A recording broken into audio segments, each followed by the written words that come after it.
Have you ever sat there and thought, my child is a little too imaginative. What can I do about this? Don't worry, I got you. Here are 10 ways to destroy the imagination of your child in 5 minutes or less. I'm so thankful someone wrote this book. I've been wondering how to do this. The first thing you're gonna do is keep your children indoors as much as possible. You see, keeping children indoors restricts their connection with nature. It limits their physical activity and stifles their sense of adventure and exploration. You see, spending time in the great outdoors, children are faced with the vastness of space and have time and opportunity to think about life, death, meaning. But indoors, the ceilings are only 8 feet tall, and that's about as vast as their imagination can be. The sky suggests the vastness of creation and the smallness of man's ambition. It startles us out of our dreams of vanity. It silences our pride. It stills the lust to get and to spend. The next vitally important thing to do is to never leave children to themselves. A great way to do this is to send children off to school. See, kids sleep at home but hardly live there. Then they're shipped off on a bus that wastes 2 hours of their life for 12 years. Once at school, they shift from room to room like mindless drones, being given only an hour on each subject regardless of the interest that the child has in it. Never during this time do they have had the opportunity to form deep connections. Instead, they're just anonymous faces in a large institution. It's a perfect system. They're never alone, and yet they never manage to form deep connections. Even free time on Saturdays should be taken up with adult structured activities like martial arts, soccer, swimming lessons, etc. In this way, overscheduling children's time with structured activities and constant supervision, they are prevented from engaging in free play and developing their creativity and resilience. Next, you're going to want to keep children away from machines and all tools. You see, by discouraging children from using tools and engaging with machines, they miss out on hands-on learning experiences and experiences that foster problem-solving skills and creativity. Esselon writes, children should never see how things are made,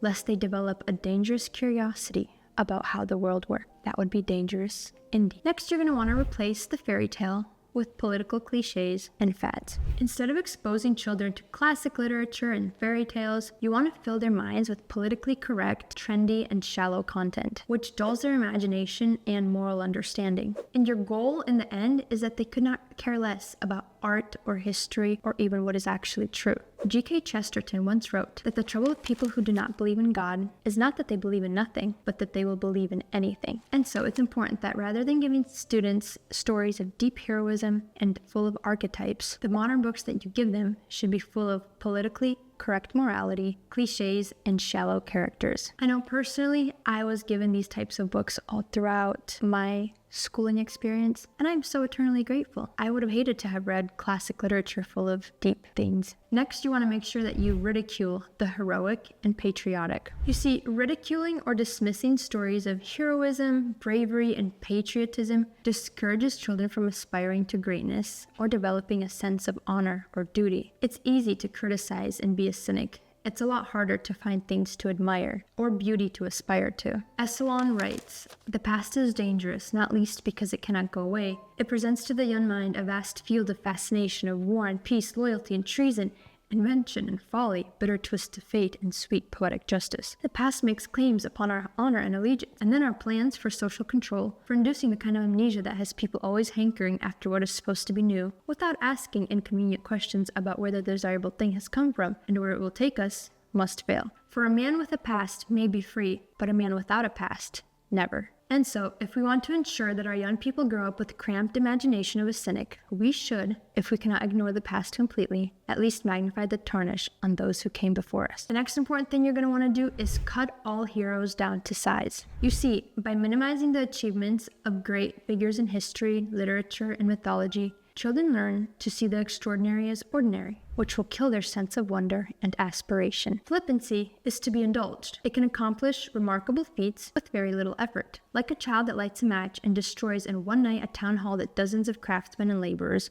took a whole year to build. The really effective killer of moral imagination will want to raise children who snicker at anyone who possesses remarkable virtue. In essence, anything that is praiseworthy and good, humility, chastity, self-control, or honesty, should be treated with a flippant and cynical attitude. Next, you're going to want to reduce all talk of love to narcissism and sex. You see, by limiting the concept of love to self-centeredness or mere physical attraction, you strip away the deeper, more selfless and sacrificial aspects of love, thus trivializing it.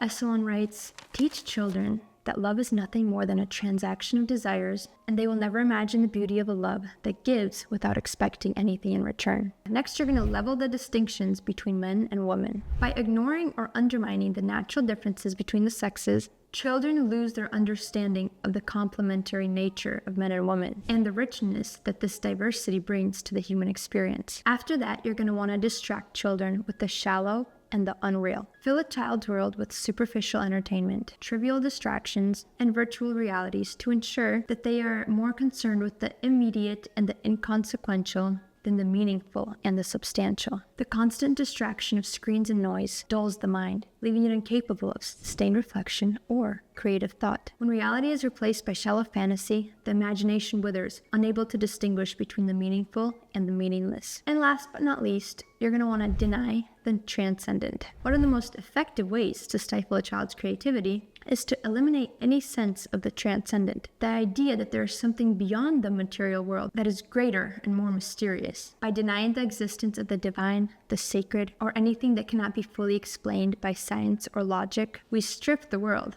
of wonder and awe. Esalen writes, "To deny the transcendent is to deny the soul's longing for something greater, leaving children with a vision of life that is flat, shallow, and ultimately unsatisfying." And those are the 10 simple ways to destroy the imagination of your child. I hope this has been a thorough tutorial and you will be able to implement it into your child's life. Make sure to like and subscribe if you want to see more content. Thank you so much for watching. Bye.